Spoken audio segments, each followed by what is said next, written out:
Hello everyone, Zelrant here, and I noticed on Prydwen they now have the new Mihara bonding chain on here, as well as the ratings they have given her, and the review and investment tips and all that. Now, I pulled her with the gold mileage ticket rather than having to actually do pulls, because I actually got enough when I was doing my Siren pulls. But I've only invested in her skills simply for the event that needed them to get me the currency. Other than that, I have not done anything with her to really kind of get a feel for her. But let's go ahead and just see what Prydwens says regarding their tier list and all that. So if we go to the review here, it'll actually show it towards the bottom what they have her at here. So they have her at B for low deficit, C for high deficit, and SSS for bossing. So bossing, that should be pretty good, especially with the solo raid coming up that she is going to be the weakness of. Then A for PvP. And with PvP, with the amount of teams you need, A might be decent. I don't know. I've not heavily looked into PvP yet. I'm still working on getting my people geared up to push as far as I can into the story. I don't think I'm gonna really worry about PvP until I get to a high enough level that I'm almost pushing the entirety of hard mode, which may take quite a while. So I don't think I'll be worrying about PvP anytime soon. But it's always good to know because I do want to kind of build the team so I can at least get decent ratings in it to get some of the currency, even if it's not a lot. But let's go ahead and see what they have for pros and cons. And I really haven't used her for the pros.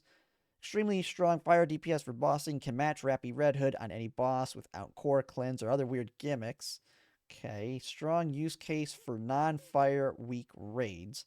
So if they're not fire, she can also be good. If she can match the damage of top units like SPS or Asuka without needing a second unit, so she can go on without somebody else being tied to them to buffer up, which is that's always good. That was one of the annoying things is you need a specific unit to make another one work, which ties up a slot, which can be someone that's like an off unit that's not exactly a high tier themselves, but you need them for your higher tier unit.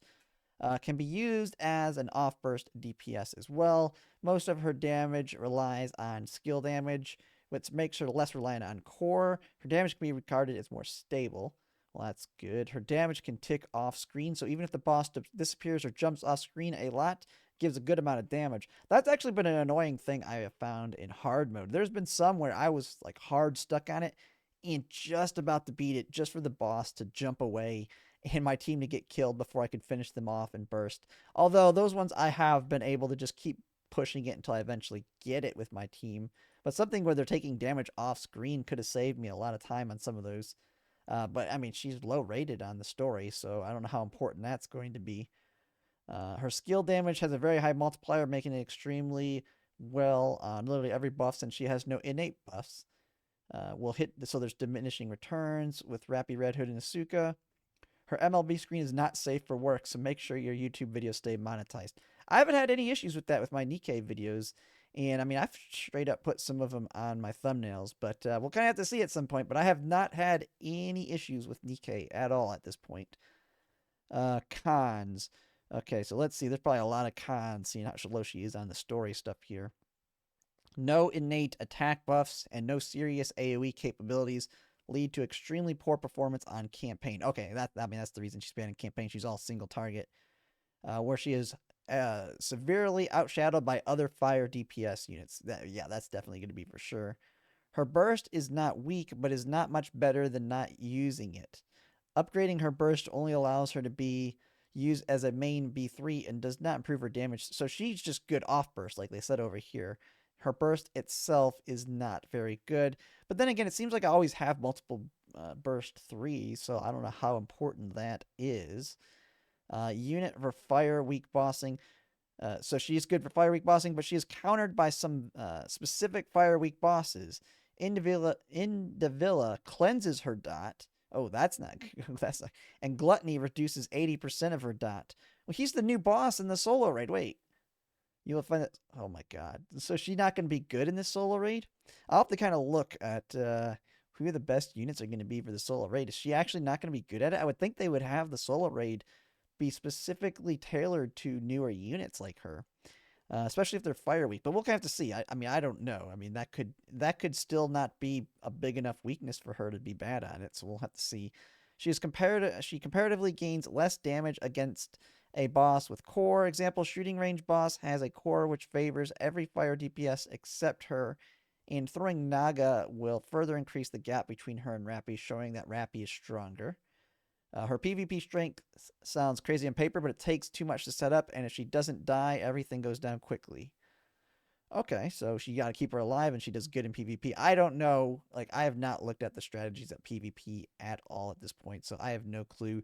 I'm not worrying about PvP until I get farther in hard mode and can somewhat catch up to people. I mean, I'm not. I know I'm never going to catch up to like the people that have been playing since day one and spending money. But I'm slowly, I think, making some progress as I'm kind of spending a little bit to get a little bit more currency there.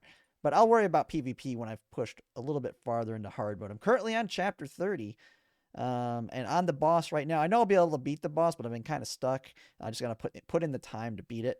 But I am at like a 30% deficit on it currently, so it is quite tough there. Then definitely the weakest 1% banner yet, which kind of sucks. I mean, it's good though that I got the copy now with the gold mileage ticket because I'm not going to be putting that then on my wish list. I mean, I know when Siren comes off, and my cat is moving around here, but I know when Siren gets on there, she's immediately going on my wish list to get some dupes of her. But it looks like Mihara may not even put in any investment into her then. Simply because one, I want to put most of my investment right now is like I said, I'm still working on hard mode, so I'm investing in the meta story team. But we'll kind of have to see what's needed for solo raid, since I want to put a little bit of effort in this to see how far I can push it now with the gains I've gotten.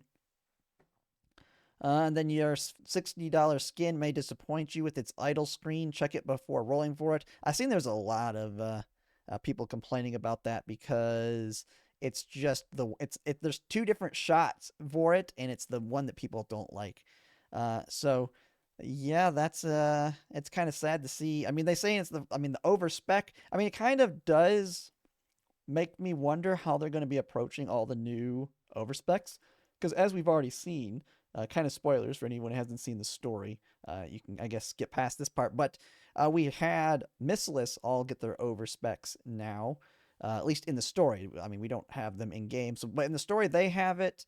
There's a few others in there, and so there's like 6 or 7 in the story now that have overspecs that they're going to have to release, and they're all going to be 1% rates if they keep it up with the overspecs.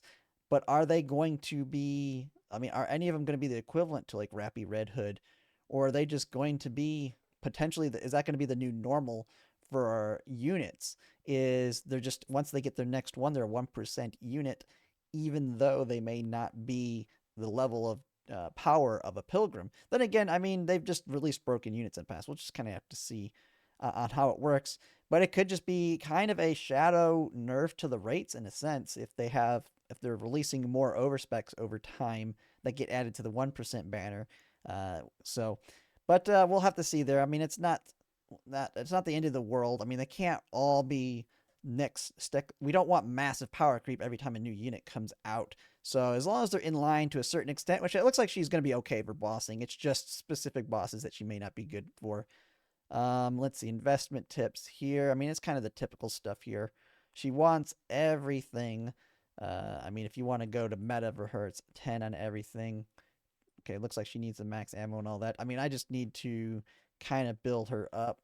Looking at teams, let's see, what team would I use her in for mine? So this one looks to be kind of my core team right now, except right at this point I have in this slot it is Red Hood that I'm currently using on story, but this is like pretty much my exact team right here that I'm currently using on story. And this looks to be a bossing team for her. So this could potentially one of that I could use for solo raid. Don't know. No core.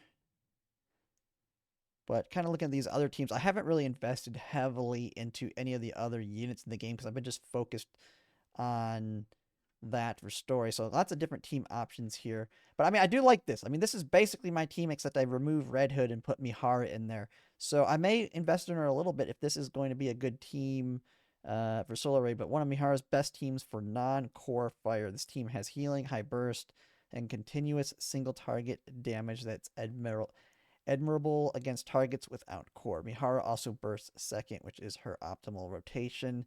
Stable and reliable, although it might be outshined in core environments. Okay. So, I mean, this probably end up being the team I kind of build here, but we'll have to see. I mean, you have here, right here, I do have a built, pretty decent Naga built as well. So this looks to be if they have core. I have not built my Asuka. I need to build my Asuka just because I like Asuka.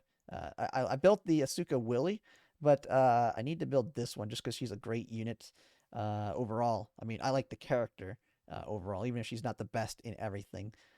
So I may end up building her to kind of get this team for core. We'll just have to see my resources. I'm trying to be very conservative on those. But overall, yeah, that is Mihara. It kind of sucks that she's not very good for like story carrying. But then again, I mean, you're gonna have it's gonna be very limited. I'm guessing the core team isn't gonna change on the meta that often. Like, I mean, it's only 5 units out of how many they have. It's going to be very hard, even when a unit can replace another one. Once you've already invested heavily in your like core meta team, to me it feels like if they're not like a massive upgrade, you may want to just kind of skip investing in them so you can conserve resources for the next big one. But that's just kind of my thoughts on it right now. But I'll have to see what happens when Solo Raid comes. But yeah, that's pretty much it. If you like my content, if you could like, comment, and subscribe, it really helps. And thanks for watching.